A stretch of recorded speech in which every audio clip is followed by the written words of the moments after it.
American manufacturing is in decline, right? What if I told you this factory builds nearly 300 helicopters plus a multitude of drones every year, many for export to other countries, all while employing more than 1,200 people on site, plus another 1,000 or so related manufacturing jobs in the region.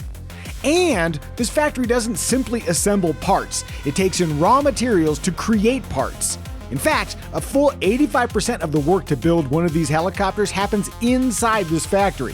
For perspective, they also build enough parts here to keep a fleet of more than 10,000 helicopters flying around the world in over 50 countries.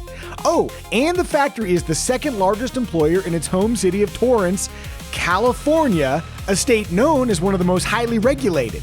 If you're wondering how all of this is possible, you're in good company. Back in 2008, California's governor and the President of the United States came to see for themselves. I, in my movies, have flown a lot of helicopters, so if you want me to take in a little spin on one of these helicopters, I'm more than happy to do that. Launched in 1973, Robinson Helicopter Company has grown into the world's largest civilian helicopter company. The unique way the Robinson factory operates might offer some useful lessons about how American manufacturing can succeed on the world stage. What do you think Robinson represents in terms of American manufacturing? This is probably my most favorite topic and why I came here versus what I was doing in the past. My last job was bringing things back that had been sourced overseas for all sorts of corporate reasons. For us, we can do it here, we should do it here, and if we're going to do it here, we need a system that supports that, from talent and upbringing and culture. Here in California, we got to find a way to use talent here and bring them in and build them into the workforce of the future, and then we were doing that. So the R66 line is especially hot right now, from the welded steel, the formed sheet metal, aluminum and steel, there's some titanium sheet we do here as well. The landing gear are a mix of welded structure, machine parts, formed sheet metal, tube stock, that kind of thing.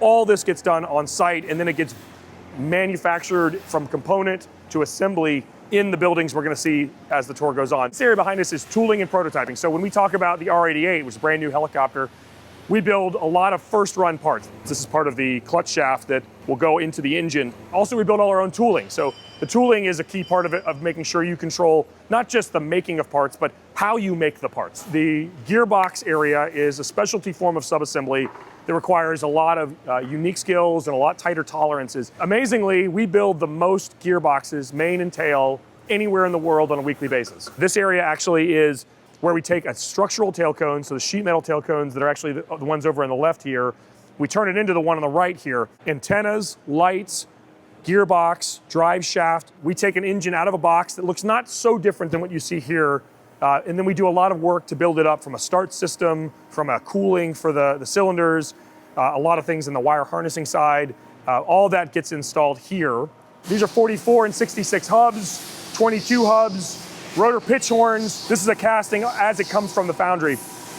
We go in and we do all the finished machining for all the attachment holes, the critical attachments for controls, and then a lot of the lathing for the drive shafts and the gearbox elements. I'll talk about the gun drill.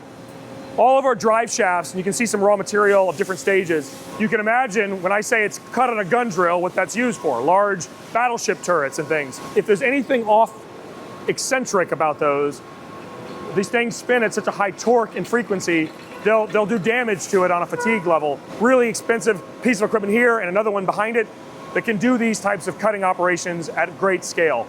We're grinding hydraulic pistons. There's a whole rack of them there, and more racks here and more racks here. We've got about 27 weld bays that do steel welding, mostly, and a little bit of aluminum welding, and it's all TIG welded components, and a lot of it's the structure of the aircraft, so the backbone of the aircraft. Everything's soft, all the fabrics and seams and work that can be done from a sewing machine side, we do here. That's the most recent thing we brought in-house about 6 years ago. The tooling to build cabins is multiple steps. So you should see a cabin 3 down. This is all R66 here on this line. There's not enough people that want to do sheet metal in the world, but it's a great profession.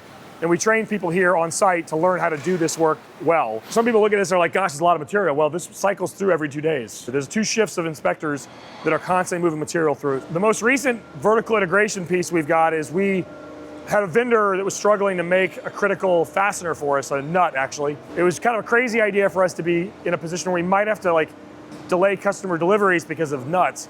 So we said, no more of that nonsense. So we invested in about $1.5 million machine and a bunch of non-recurring engineering know-how and time and tooling to build a nut machine, you know?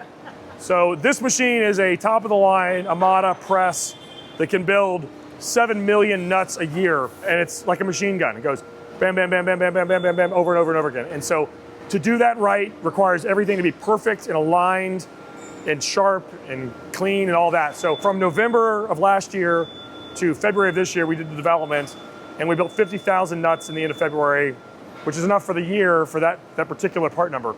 So a component like this has curvature in many places, a C-section rather than something where you're bending in one axis only, and you need it to hold a radius all the way around. That really is a difficult thing, and so pressure is your friend here. You can see it's a 17,000 ton press, uses bladders and fluid at extremely high pressures to drive a tool to make this shape. Now how you get the sheet metal, you take giant coils of aluminum and steel and a little bit of titanium, we cut them on these water jets. Laser cutting is pretty neat. It's another way to cut metal and sheet metal. So all these are lathing operations, cutting down big bars of steel, and you can start to see a drive shaft taking shape. This area is electrical assembly and covers things like harnesses and cables, so you can see them on boards like this. The R66 line kind of starts with the cabins you saw in Building 3. They come here and they get wire harnesses installed, drive shafting and fans, control tubes for flight controls, put things like the tail cone on. Same gearbox you saw earlier gets installed here as one big unit, doing the windscreen installation.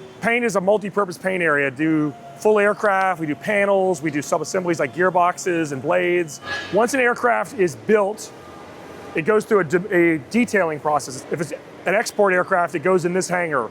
So these aircraft are destined for an international customer of some kind.